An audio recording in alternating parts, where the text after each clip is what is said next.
We got a huge Week 2 matchup between the Los Angeles Rams and the Tennessee Titans, and the game will be won in the trenches. We break it down on today's Crossover Thursday.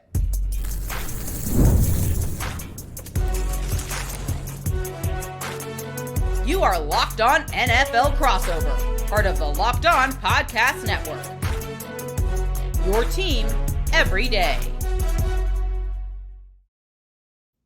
Titans fans, Rams fans, once again, it is Crossover Thursday, going behind enemy lines to get you guys ready for this big-time Week 2 matchup. We have the 1-0 Rams, the 0-1 Titans, and there's going to be a lot on the line here. We're going to talk about the biggest storylines for each team. We're going to talk about the biggest matchups to watch in this game, and we're going to talk about ultimately what we think decides this matchup. Before we get into all of it, do want to thank you for tuning in to Locked On Titans and Locked On Rams and for being an everydayer here with us at these respective podcasts. It is Crossover Thursday, and Crossover Thursday is presented by Prize Picks. Download the Prize Picks app today. Use the code LOCKEDONNFL to get $50 in lineups after you play your first $5 lineup. I am the host of Locked On Titans, Tyler Rowland, here with one of the excellent co-hosts from Locked On Rams, Travis Rogers. Travis, a big win in Week 1 for the Rams. How are you feeling about things?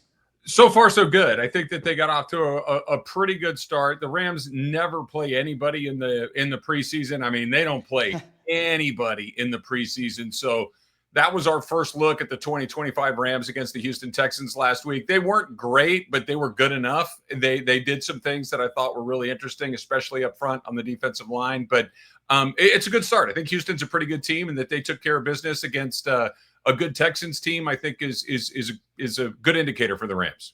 Absolutely. And I mean, the Texans at minimum are going to have a very good defense. So The Rams being able to perform in any way against that level of defense is a good sign. But again, we are going to start with kind of the biggest storylines heading into Week 2. The Titans are the home team. So I'll show a little Southern hospitality here, Travis, and let you go first. What's the number one thing that Rams fans or that you're looking for, the biggest thing that everyone's focused on heading into this matchup in Nashville?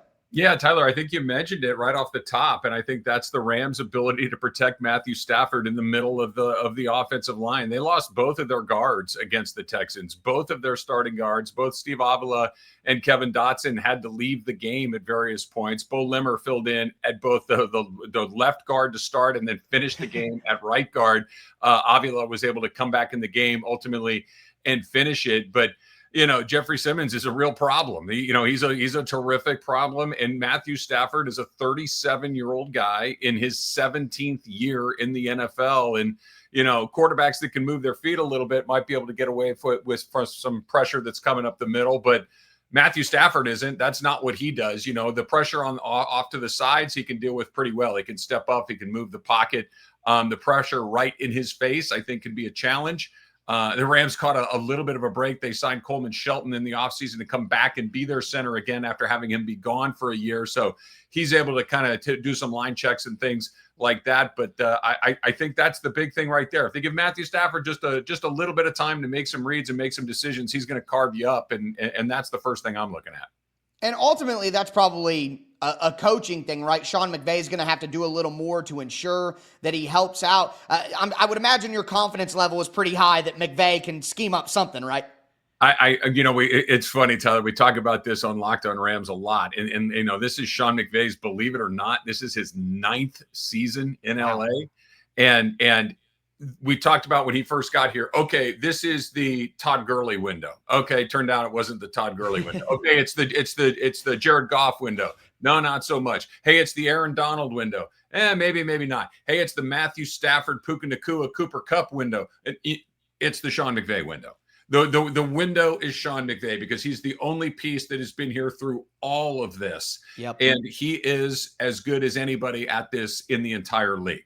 There are other really good guys. I'm not saying that he's foreign, but if you have your guy, I'll take my guy. I'm not trading him for anybody. And yes, I agree with you. I think when it comes to finding a way to put his players in a position to succeed, there's nobody as good at it as Sean McVay.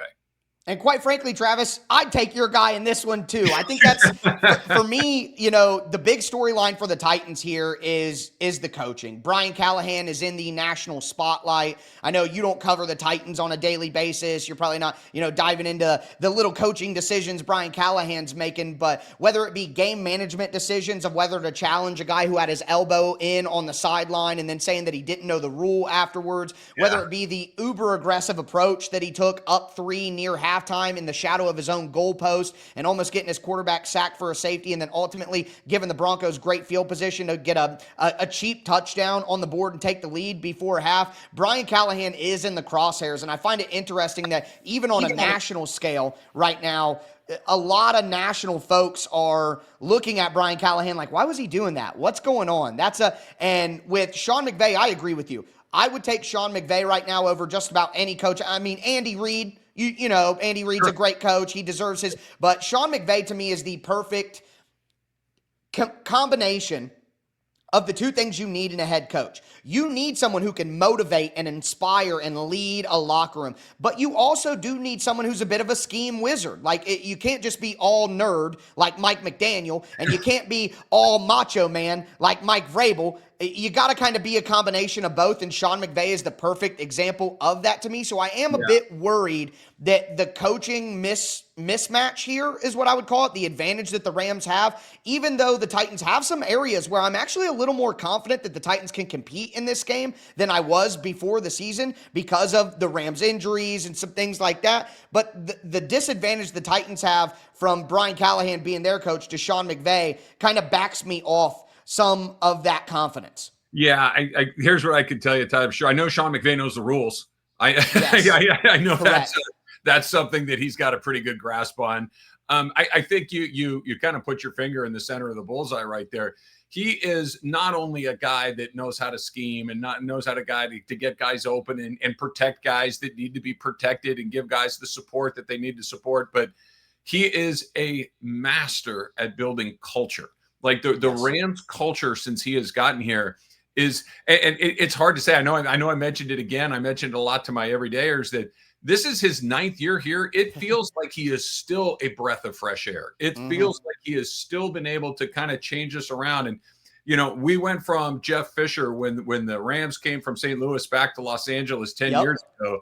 Jeff Fisher was the opposite of a breath of fresh air. It was about as stale as it could possibly be. And here comes this guy that is young and dynamic and handsome and energetic and all of these things. And fast forward 9 years later, and he's still all of those things. And he's driving this team forward. He is relentlessly positive. He is a demanding head coach. If you are not up to the job, he will find somebody that is. He is not a pushover in any possible way. And Rams fans are very lucky to have him on the sidelines. And one thing to consider is not just what the coach does, but putting their staff in place. And there's some conversation that Brian Callahan did know the rules, and he was trying to basically be a human shield to protect his guy upstairs who, tells him whether to challenge things. And my response would that to be, well, if the guy upstairs who's responsible for giving you information and being your spotter doesn't know the NFL rules, then maybe you didn't hire the right guy. Are you going to replace him since he didn't know that? Brian Callahan had a terrible special teams coach all of last season that really hurt the Titans and didn't make the move until after the year to bring in Bones Fossil. So it goes more than just game management, scheme, leadership. There's the how do you manage your staff as well. So I know Titans fans out there are like, man, I wish we had a Sean McVay, and I understand. But let me say this, Titans fans. The players have to play the game, and I think there is one player in this game who can hit on a disadvantage the Rams might have that could lean things towards the Titans. But the problem is, on the other side, Rams got some pretty good guys in that area as well. Crossover Thursday continues. Do want to let you guys know that today's episode is brought to you by Mazda. Mazda crafts cars for those who do more than simply move. Mazda delivers confidence with every ride. They have more IIHS Top Safety Pick awards than anyone else as of August 2025. Whether it be footwork or breath work, athletes sweat all the details, and Mazda brings that same intention to how they craft every model. You can feel The Japanese craftsmanship in every detail, from the metallic accents to the available Napa leather upholstery. Say that 5 times fast, folks. You can make everyday drives feel like anything but. From the smooth handling to intuitive controls. I drive a Mazda. I love my Mazda, and I know you will too. Like our players, Mazda sweats every detail, because when you make every move count, impossible becomes irrelevant. It's Mazda. Move and be moved. Today's episode is also brought to you by 5 Hour Energy. Time to fuel up and turn it up with 5 Hour Energy Transfusion. This grape, ginger, and lime flavored shot brings the iconic taste of a golf course favorite to a non-alcoholic boost. Perfect for sinking birdies or making great moments with great friends. It's a hole-in-one for your energy game. Whether you're out on the course or you just need a little extra push to power through your day, 5 Hour Energy Transfusion delivers the clubhouse flavor you love without ever leaving the green. I literally just last week got a 5 Hour Transfusion at the clubhouse, went out, hit a 40-foot birdie putt, chipped in for birdie on a par 3. It was a great day, and honestly, I got to give it up to 5 Hour Energy. Golf is all about good times with good people and good flavors. The grape, ginger, lime flavor of 5 Hour Energy Transfusion gives you the best parts of your clubhouse go-to without ever leading the course. Now, you can amp up the fun even more. Just buy, snap, and enter for a chance to win a dream golf trip for 2 to any golf tournament in the USA. Tee up that trip. Visit 5hewin.com for full rules and entry. No purchase necessary. Excludes the Masters tournament. Ends October 31st, 2025. All right, Travis, let's continue today's crossover Thursday. We talked about the big storylines here in the game. Travis, I let you lead off there. I'm going to steal back the reins. That hospitality only lasted one segment there, but I still remember 2021 and 1999 and all these different games that these two teams have had against each other. And going to 2021, one of the things that really stood out to me from that game, it was one of the best seasons in Titans history, one of the best games in Titans history, in my opinion. Yeah, our history hasn't been as good as the Rams, but it was a fantastic game. The thing that stood out there was Jeffrey Simmons had 3 sacks in that game. And you mentioned that there are some injuries on the interior trio of the Rams. So when I look at a matchup that I think could absolutely decide this one, I look at Jeffrey Simmons, who led the Titans with 7 pressures last week. He was virtually unblockable against the Denver Broncos, and the Broncos have a really good offensive line with some good players like Quinn Miners and Garrett Bowles and Ben Powers on the, Powers and Miners are on the interior, and Simmons still was basically unblockable. And 2 turnovers out of the 4 that the Titans forced, out of the 3 they forced on defense, 2 of them were Jeffrey Simmons gets a strip sack, and then Jeffrey Simmons hits Bo Nix while he's throwing, and it turns into an interception. So that's against a good offensive line. Any confidence I feel that the Titans might be able to pull an upset in this game just basically generates from the fact that I think Jeffrey Simmons might be able to absolutely dominate up front against that interior trio if there are injuries and there are backups in. And I think that is a matchup where, whether it's the Rams' view, whether it's the Titans' view, that might be the pivotal thing that decides the game if the Rams allow the Titans to pull off an upset. Yeah, I agree with you, Tyler. I think that is by far the most interesting matchup for me to watch as well, because there's the whole other subtext of the entire offseason that took place with Matthew Stafford, which is, how healthy is he? How gimpy is his back? How is he going to be able to move? Now, he got sacked a couple of times against the Texans, but they weren't big hits. They weren't,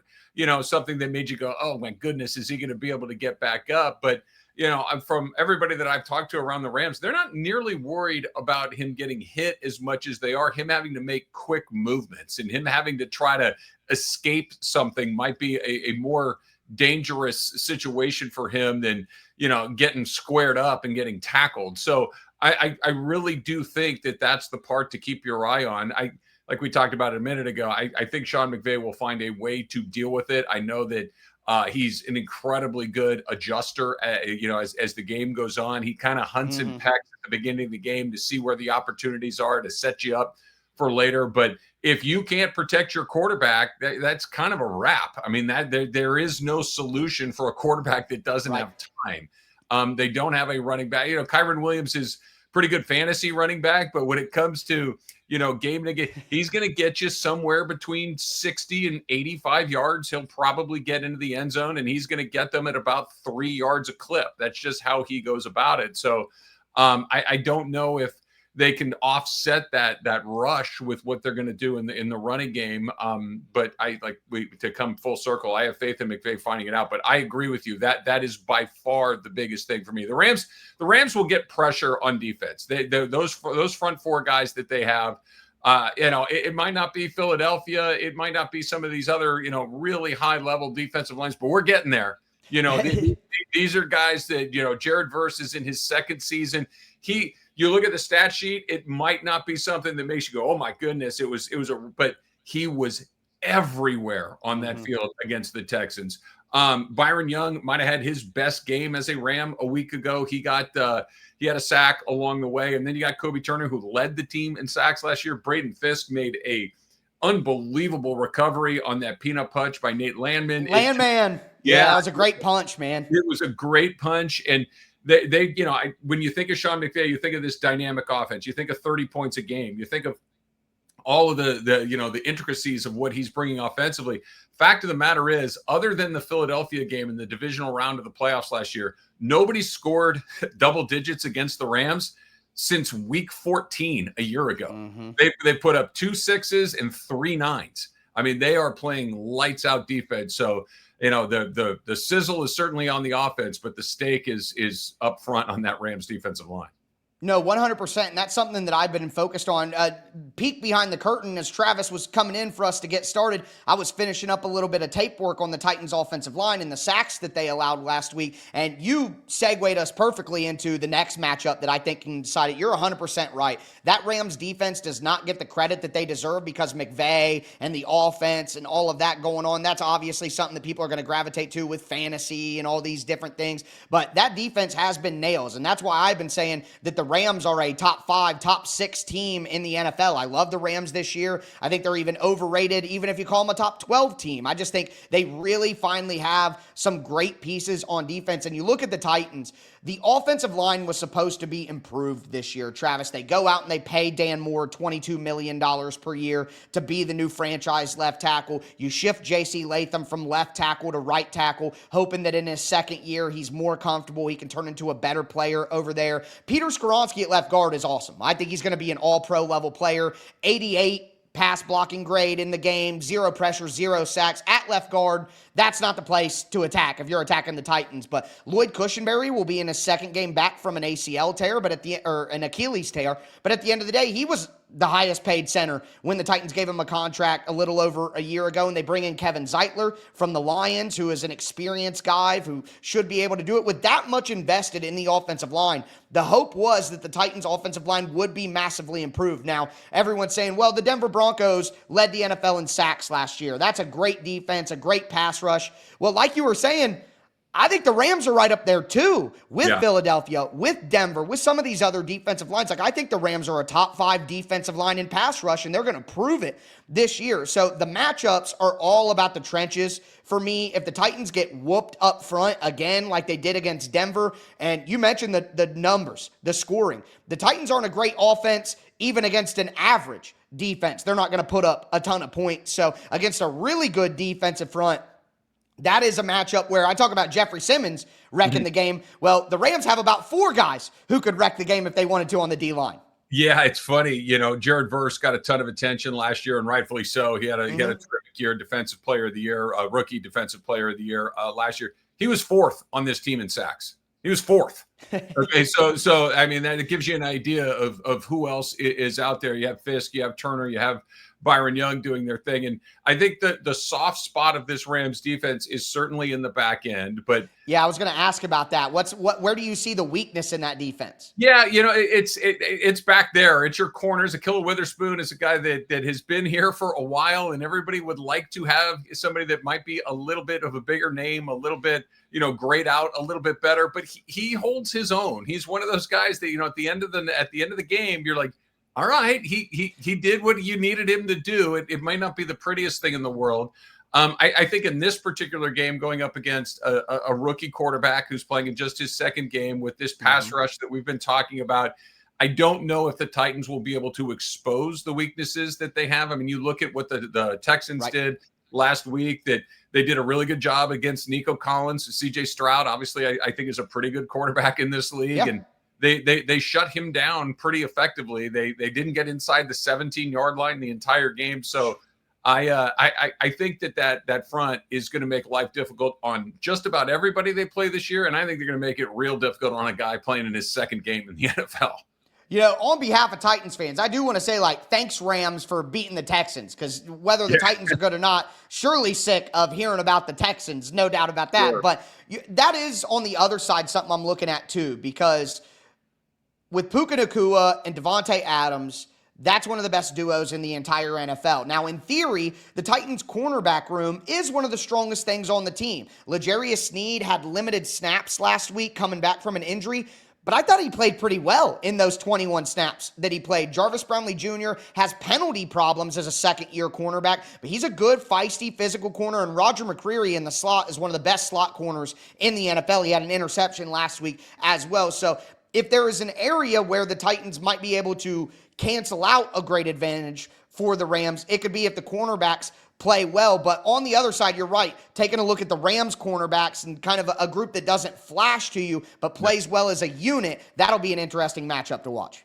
Yeah, I think so too. And I'll give a little credit to Chris Shula. The Rams, I still get my Shulas confused occasionally. Yep. Yeah, Chris Shula, the Rams defensive coordinator. Coming into last season, as a rookie DC, I was skeptical. I'm like, all right, let's see. They had Raheem Morris there for a long time, been around this league forever, had been a head coach, had been a coordinator, and really had a pretty good grip on what that defense was doing. And Chris Shula came in and was terrific. He was fantastic. And I think he did a really good job last week. And, the Rams have always kind of, they've put all of their money on one side of the ball and kind of made do. They're very young still on the defensive side of the ball. They're going to have to pay some of these guys sooner than later. But I think that I don't know if the word's out yet. I think you've got a pretty good grip on it. This may be a team that is led by its defense more than its offense, even with guys like Devontae Adams and Matthew Stafford and Puka Nacua, names that we all know. The Rams might be a defensive first football team for the first time under Sean McVay. Yeah, it would be very interesting to see. But with that being said, those are the matchups we're watching now. A lot of wide receiver versus secondary, obviously a lot of trenches. But what's going to decide this matchup and who wins? We're going to talk about that to cap off this crossover Thursday.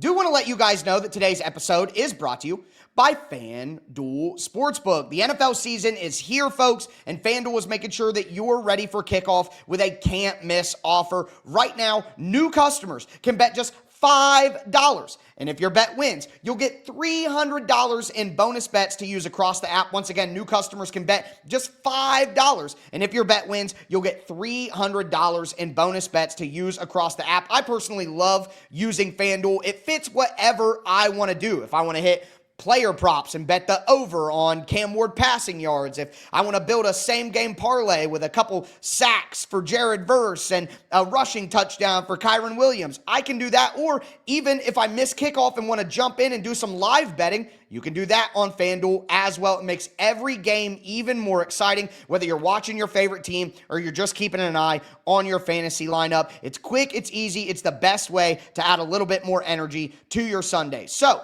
are you ready to play? Download the FanDuel app now by visiting FanDuel.com to get started. That's FanDuel.com to place your first $5 bet.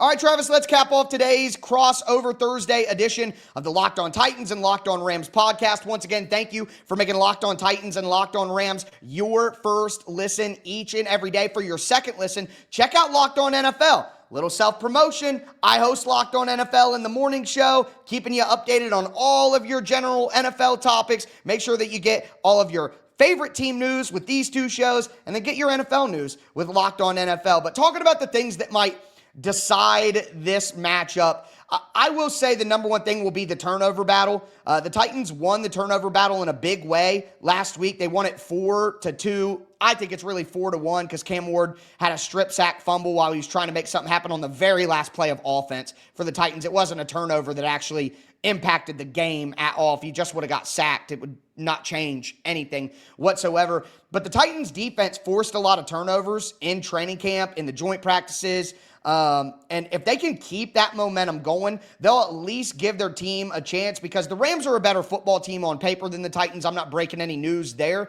But again, if Jeffrey Simmons can get pressure and dominate up front, maybe makes Matthew Stafford have some happy feet a little bit, they might be able to do something. Now, look, when I say these numbers, it's not like Matthew Stafford was bad, but there was a big drop-off for Matthew Stafford when he was under pressure compared to when he was kept clean against the Texans. When he was clean against the Texans, 17 for 19, 172 yards and a touchdown. When he was under pressure, he was only 4 for 10 with 73 yards. Now, again, he had 2 big-time throws while he was under pressure and 3 when he was kept clean. It's not like Stafford's going to crumble completely, but at his age, with some of the health concerns, if he gets hit early and often, he might get rid of the ball a little quicker when things aren't as open. He might be trying to move around, get happy feet, move around too early, run into somebody else and cause a fumble. I think the Titans need to continue to force turnovers like they did last week if they want any chance, and then not have their coach absolutely shoot them in the foot. So what decides the matchup for me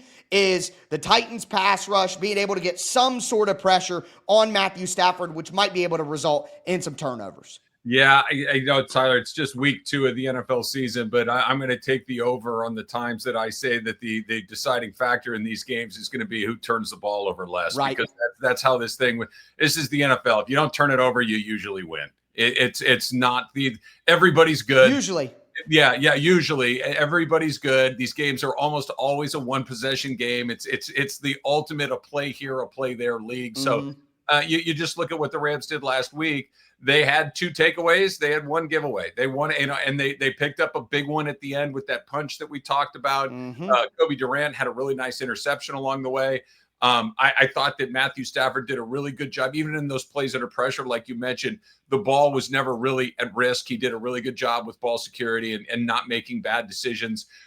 If they win the turnover battle, I think for Tennessee to have a chance to grab this game, the Rams are going to have to be a little sloppy with the ball. And Kobe Parkinson had that turnover, and that really was the only reason that game got a little close at the end. Had the Rams been able to kick that field goal, they scored a touchdown on that final drive there, or the Parkinson drive. The game is over. Instead, it gave the Texans a little bit of life. The Rams made a big play defensively along the way, but write it down. 2 out of 2 for me when asking about the differences. It's whoever turns the ball over less, I think, has a big advantage, and I'll go with it again this week. And I say it all the time. That's the great equalizer, whether you're the lowly middle school team going against the juggernaut, or, you're in the high school playoffs with the big city and the small city, or whether you're in the NFL with a playoff team like the Rams and kind of a bottom feeder like the Titans. The turnovers have a chance to keep the game equal for both teams. But Travis, I don't mean to put you on the spot. I might know where you're leaning on this one. Do you think that your Rams come into Nashville and find a way to get this win? I do. I think that the Rams, we've been breaking down the schedule kind of in quarters. As difficult as it is to divide 17 by 4, we're taking it in quarters. The Rams needed to beat Houston. They need to beat the Titans. They need to beat Indianapolis in week 4. They've got the Eagles coming up a week from Sunday in Philadelphia. That's the one in the first quarter that you say, okay, to go into Philly and beat the defending champs is a tall order. So, we'll see what it looks like. But I think that the Rams have done interesting enough. I'll back up a little bit here, Tyler. The last 2 seasons, the Rams have gotten off to incredibly slow starts. Last year they were 1-4. 2 years before that, they were 3-6. They really dug themselves some deep holes. Now they were able to dig out of it both times and end up in the playoffs. They've been a really good second half team, but the year they won the Super Bowl a few years ago, they got off to an 8-0 start. When they can put a little money in the bank, when they can find a way to rest their guys when it's necessary, and maybe nurse some injuries along the way, what they've been really good at in Sean McVay is winning the games you're supposed to win. This is a game they're supposed to win. I expect them to. 100%. And I'll be honest with you. When I look at this game, I felt a weird the Titans just play the Rams good when they play. I don't know how to explain it, you know what I mean? Even when I don't expect it. And the Titans certainly aren't as good of a football team. I got some more tape to watch of the Rams. I'm going to watch the Rams second half against the Texans, which I haven't got to yet. But I can't quite say I think the Titans are going to win, but I think this game is going to be closer than what Rams fans want, and I think this game is going to be closer than maybe what some Titans fans who are really angry about last week are expecting. So I think it's a close one, but at this time, and I reserve the right to change my mind in tomorrow's show after I watch the rest of the film and everything, but I think this game will be close, and I think Titans fans will be more proud with this effort than they were last week, but I do think the Rams find a way to pull this thing off. I think it'll be a one-score game, like you said, though, and the Rams will just be the team that makes the winning play at the end. But that's Crossover Thursday, folks. Locked on Titans, Locked on Rams. Thank you for making us your first listen. Again, we're going to have preview shows for the full game on Friday's episode. We're going to have reaction shows after these games finish on Sunday. But thanks for tuning in. That's going to do it again for Crossover Thursday. It's the Locked On Podcast Network, your team every day.